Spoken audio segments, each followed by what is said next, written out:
Tonight, it has now emerged that more than 340,000 cases are pending in various courts across the country as the judiciary grapples with budget cuts.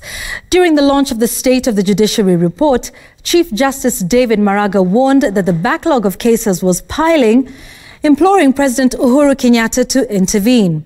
The president's response? Think outside the box.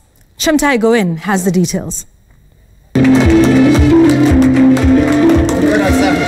As the report outlining the state of the judiciary was launched, Chief Justice David Maraga sounded a warning that the wheels of justice were slowly grinding to a halt, Maraga asking the executive to revisit its decision to cut its budget. Other than the Supreme Court, the rest of the courts are operating at about 50%. Courts are the same ones.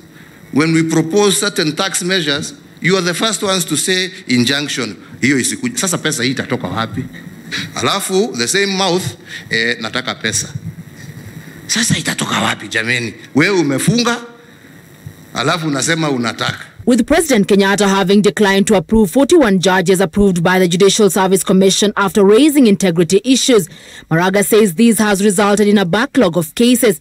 For instance, besides the 341,056 unresolved cases in the 2018-2019 financial year, there are 6,782 cases pending at the Court of Appeal. The Lands and Environments Court are equally affected. Noting that land is an emotive issue, its disputes having cost many their lives, there are 17,833 unfinished cases. This is the third bit of it.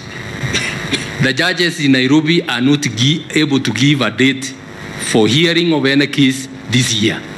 They are actually giving dates next year. I'm told they have moved to March, April next year. The president was seemingly unfazed. Maraga's plea met with this. We all want to fly first class. Lakini itachukua muda. Pesa ni ile hiyo tu, hakuna ingine. Haizalishwi kwa miti.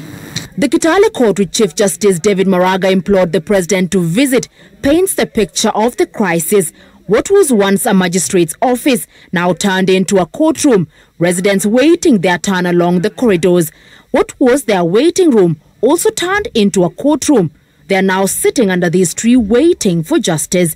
But the president remained steadfast on his pet subject, the war against corruption, calling on the judiciary to ensure convictions. I have sat with those magistrates. The cases are being dealt with and they are moving steadily. Most of them are at the tail end.